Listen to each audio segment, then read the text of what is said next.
Hello, Tony. Hey Adam, this is Tony with Tony's Car Care. I'm here helping Adam figure out some things on his cars from Adam's channel, Rare Classic Cars. And we're going to work on this 72 slick top Continental.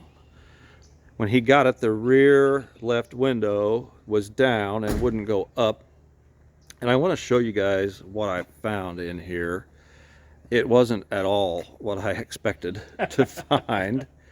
Um, So I'm going to hand this off to my buddy Charlie that handles my camera half the time.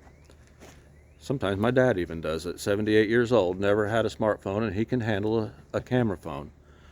But I'm going to hand this off to Charlie, and I'm going to show you what we found in here. It's good quality work. All right.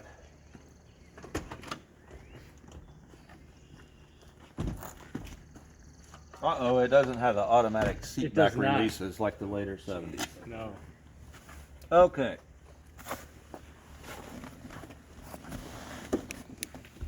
On all of these Fords of these years, and for many years, the main power wire was red with a blue stripe. So that's the first thing you want to check if you're getting power. And we checked, and there was power here, and if you wiggle it, the window would work.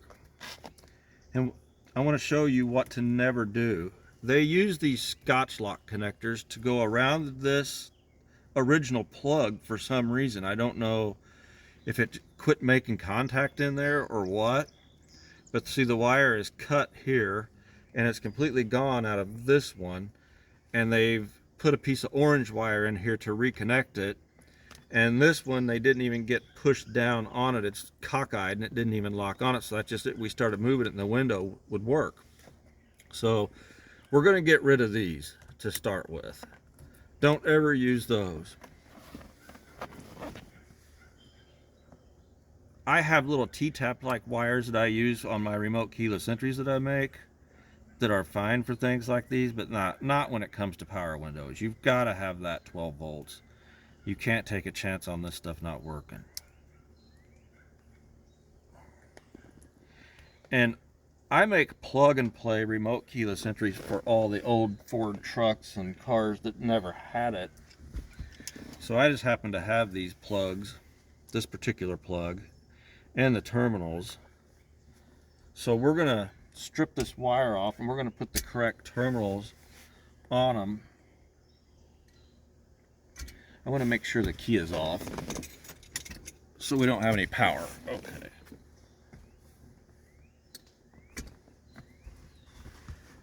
Okay.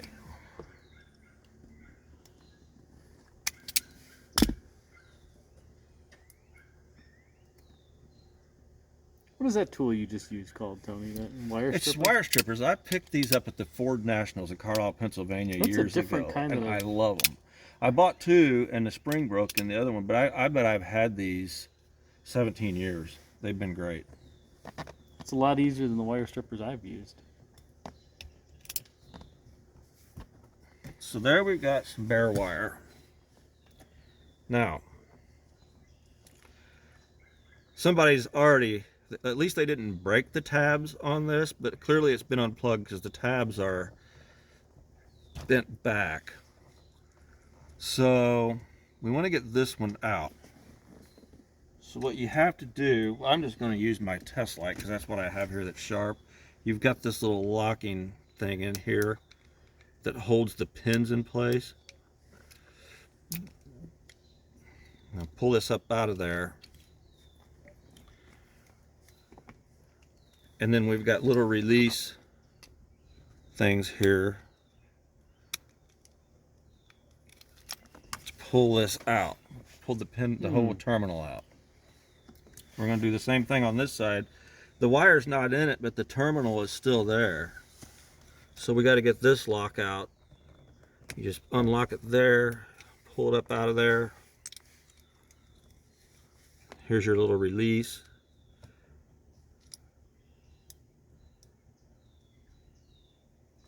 Push that pin down out of there and try not to drop it somewhere you don't want it. I don't think it's not likely that you'll run into this problem. So there's that term. That's what somebody has pulled the wire out of there, messing with this, trying to figure out. And who knows? Maybe it was a poor crimp to start with at the factory, and it wasn't making a connection, and that's where they found the problem. But they didn't fix it the correct way. So I have the correct terminals since I make the plug-and-play remote keyless entries for these things.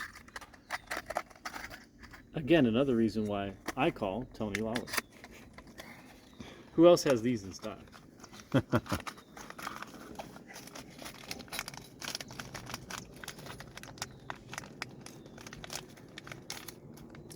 And I have the correct crimping tools too, as a matter of fact.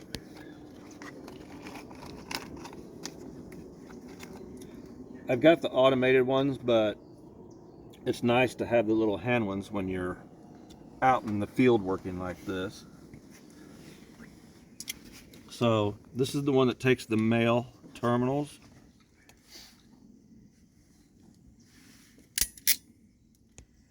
I'm gonna stick it in there, looks like that. Put the wire in there.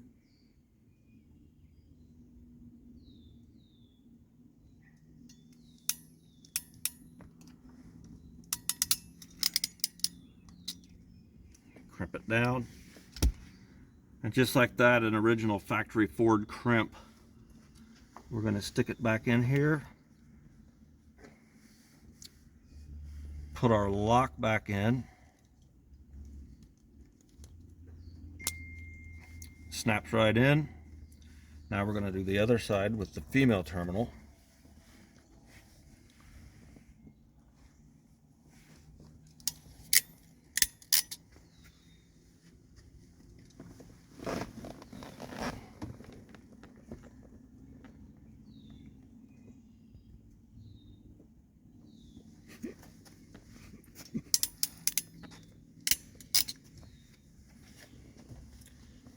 There we go. I'm going to hit this one more time with this smaller one.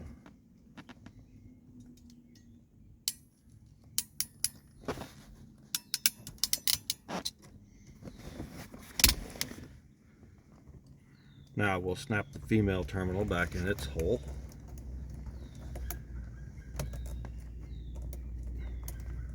We're almost out of length.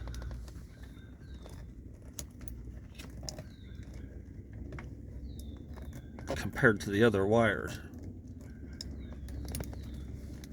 I need a little bit more length. It's greasy too. They've smeared some sort of dielectric grease all over this, and I can't get a good grip. It's always fun fixing other people's challenges, isn't it, Tony? Yeah. Okay. Let me wipe that off with my fingers. And we'll put this lock back in.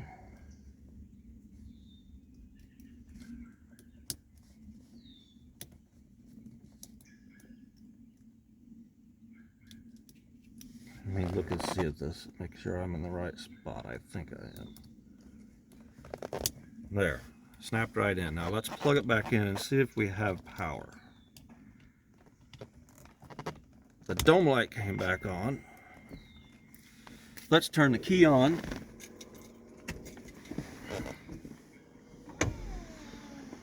Look at that.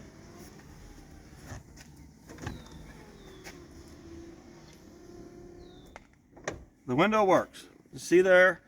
Now the next person that gets in here is going to see this and they'll be like, huh, no one's ever messed with that before. Because it's fixed the way it's supposed to be fixed, without Scotch locks. It's got the original Ford terminals and the original Ford plugs. Nothing's bypassed. So all we got to do is stick this back up here and screw it on, and this job's completed. Awesome. Let's walk around this car and look at it. Just walk around, Charlie, and show them what it looks like.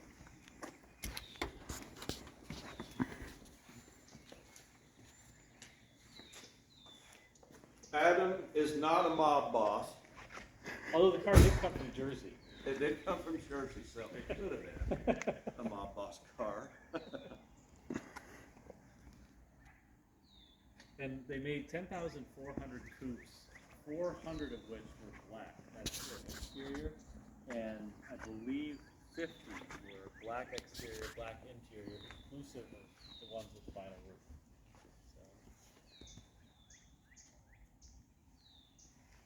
Really awesome car. One of a kind. You'll never find another car that looks like this. I mean, there's no doubt about it.